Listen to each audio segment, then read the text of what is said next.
आपको गांधी परिवार के बेटे बेटी का विकास करना हो तो फिर कांग्रेस को वोट दीजिए।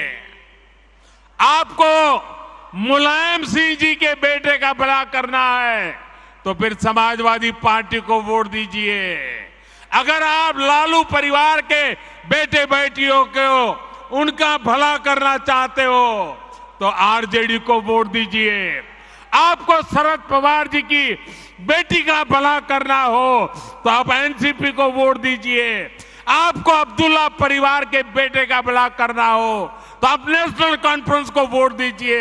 आपको करुणानिधि जी के बेटे बेटियों पोते पोतियों का भला करना हो तो डीएमके को वोट दीजिए।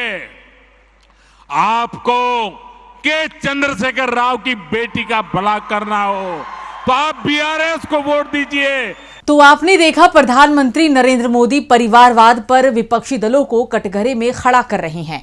दावा कर रहे हैं कि ये लोग परिवार के लिए वोट मांगते हैं, लेकिन बीजेपी के लिए देश परिवार है। लेकिन शायद पीएम मोदी को बीजेपी का परिवारवाद दिखाई नहीं दे रहा है, तभी वो इस तरह के दावे कर रहे हैं।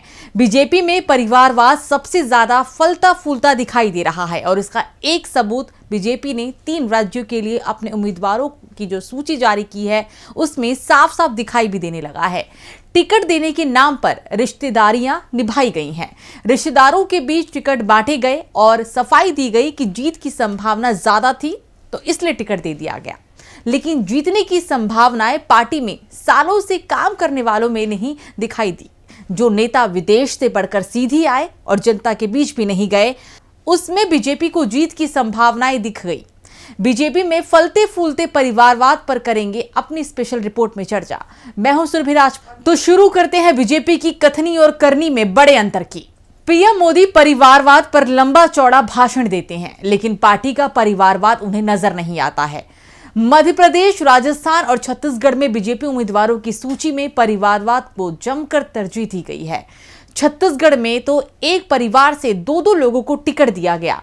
मध्य प्रदेश में 137 नामों में से 26 ऐसे हैं जो परिवारवाद के सहारे राजनीति में आए हैं।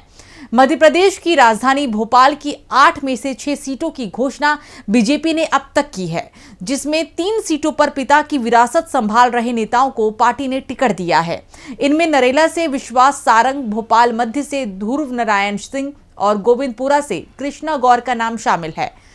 विश्वास दिग्गज नेता कैलाश सारंग और ध्रुव नारायण गोविंद नारायण सिंह के बेटे हैं, जबकि कृष्णा गौर पूर्व सीएम बाबूलाल गौर की विरासत को संभाल रही हैं। छत्तीसगढ़ में बीजेपी ने रमन सिंह के साथ साथ उनके भांजे विक्रांत सिंह को भी चुनाव के मैदान में उतारा है। रमन सिंह छत्तीसगढ़ के पूर्व मुख्यमंत्री हैं और वे अपने पारंपरिक सीट राजनांदगांव से चुनाव लड़ेंगे।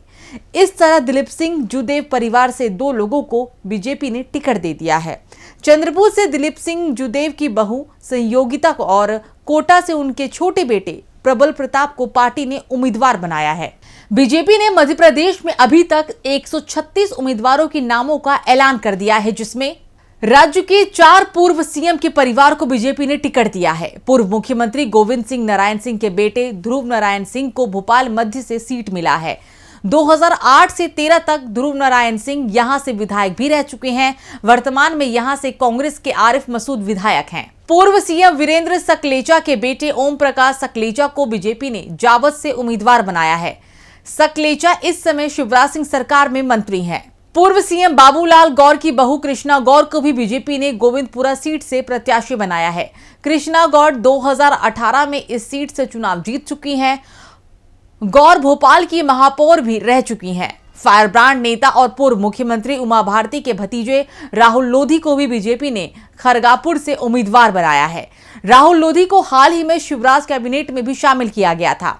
खरगापुर को उमा भारती का गढ़ भी माना जाता था। चुनावी मैदान में बड़े नेताओं के बेटे, बीजेपी ने बड़े नेताओं के बेटे को भी चुनाव मैदान में उतारा है। कैलाश सारंग के बेटे विश्वास सारंग को नरेला से, शिवराज सिंह लोधी के बेटे वीरेंद्र लंबरदार को बंडा से और सत्येंद्र पाठक के बेटे संजय पाठक को विजय राघवगढ़ से टिकट दिया गया है। इसके अलावा परिवारवाद की पॉलिटिक्स से आए धीरेन्द्र सिंह को बडवारा से, नीरज कुमार को बरगी से, महेंद्र चौहान को भैंसदेही से, कामाख्या प्रताप सिंह को महाराजपुर से, मनोज चौधरी को हाट पिपलिया से, नरेंद्र शिवाजी पटेल को उदयपुरा से टिकट मिला है। देवपालपुर से मनोज पटेल और खातेगांव से आशीष शर्मा को भी बीजेपी ने उम्मीदवार बनाया है। दोनों नेता पिता की विरासत को आगे बढ़ा रहे हैं। देवपालपुर सीट पर तो बीजेपी संगठन के लोगों में बगावत का भी विपुल फूंक दिया गया है। टिकट के दावेदार राजेंद्र चौधरी ने पत्रकारों से कहा कि देवालपुर में सिर्फ एक ही परिवार को सालों से टिकट दिया जा रहा है। पहले निर्भय पटेल को बीजेपी ने आगे बढ़ाया और अब उनके बेटे मनोज को टिकट दे दिया गया। पार्टी ने रामपुर बघेलाल से पूर्व मंत्री हर्ष सिंह के बेटे विक्रम सिंह और जबलपुर छावनी से पूर्व विधानसभा अध्यक्ष ईश्वर रोहाणी के बेटे अशोक रोहाणी को भी टिकट दिया है। नेता पुत्री और पत्नी भी पीछे नहीं। बीजेपी से टिकट पाने में नेता पुत्री और नेता पत्नी भी पीछे नहीं है। पेटलावास से दिलीप सिंह भूरिया की बेटी निर्मला भूरिया को बीजेपी ने अपना प्रत्याशी बनाया है। साथ ही बीजेपी ने 5 नेता पत्नी को भी टिकट दिया है। सबलगढ़ से पार्टी ने सरला विजेंद्र रावत को टिकट दिया है। विजेंद्र रावत स्थानीय राजनीति में एक्टिव हैं। उनके पिता मेहरबान रावत विधायक भी रह चुके हैं। सीधी से बीजेपी ने रीति पाठक को प्रत्याशी बनाया है। उनके पति रजनीश पाठक भी स्थानीय राजनीति में सक्रिय हैं। पार्टी ने देवास से गायत्री राजे पवार को मैदान में उतारा है। वो कद्दावर नेता रहे तुकोजीराव पवार की पत्नी है। इसी तरह इंदौर 4 से मालिनी गौर को बीजेपी ने अपना प्रत्याशी बनाया है। मालिनी दिवंगत पूर्व मंत्री लक्ष्मण गौर की पत्नी है। अब आते हैं छत्तीसगढ़ में बीजेपी के उम्मीदवारों पर। छत्तीसगढ़ में बीजेपी ने अब तक 85 प्रत्याशियों की घोषणा कर दी है। पहली सूची में 21 और दूसरी सूची में 64 लोगों के नाम की घोषणा की गई है। छत्तीसगढ़ में भी परिवारवाद पॉलिटिक्स से आए नेताओं का जमकर ख्याल रखा गया है। बीजेपी ने पूर्व सांसद बलिराम कश्यप के बेटे केदार कश्यप को नारायणपुर सीट से इस बार भी टिकट दिया है। केदार 2018 में इस सीट से चुनाव हार गए थे। खल्लारी से बीजेपी ने नरेश चंद्राकर की पत्नी अलका चंद्राकर को उम्मीदवार बनाया है। अकाल तारा से सौरभ सिंह को बीजेपी ने प्रत्याशी बनाया है। सौरभ भी अपने पिता की विरासत को ही संभाल रहे हैं। लेलुंगा से बीजेपी ने सुनीति राठिया को टिकट दिया है। राठिया के पति सत्यानंद राठिया भी विधायकी का चुनाव लड़ चुके हैं। बीजेपी ने छत्तीसगढ़ में 2 परिवार के लिए एक परिवार एक टिकट के लिए अपने नियम भी तोड़ दिए हैं। जुदेव परिवार से संयोगिता और प्रबल, जबकि रमन सिंह परिवार से खुद रमन सिंह और उनके भांजे विक्रांत को टिकट दिया गया है। रमन सिंह की टिकट को लेकर लगातार छत्तीसगढ़ के मुख्यमंत्री भूपेश बघेल निशाना भी साध रहे थे। टिकट के ऐलान होने के बाद भूपेश बघेल ने कहा कि अब ये तय हो गया है कि छत्तीसगढ़ में रमन सिंह ही फैसला कर रहे हैं। प्रदेश अध्यक्ष अरुण साव को तो उन्होंने अपना ओएसडी बना लिया है। राजस्थान में भी सबका साथ सबका विकास का नारा बुलंद करने वाली बीजेपी ने यहां भी परिवार की राजनीति करने में अव्वल स्थान प्राप्त किया है। सवाई माधोपुर से किरोड़ी लाल मीणा तो बाबनवास से उनके रिश्तेदार राजेंद्र मीणा को उम्मीदवार बनाया गया है। लालसोट से बीजेपी ने रामविलास मीणा को उम्मीदवार बनाया है। मीणा भी अपने दादा की विरासत को ही संभाल रहे हैं।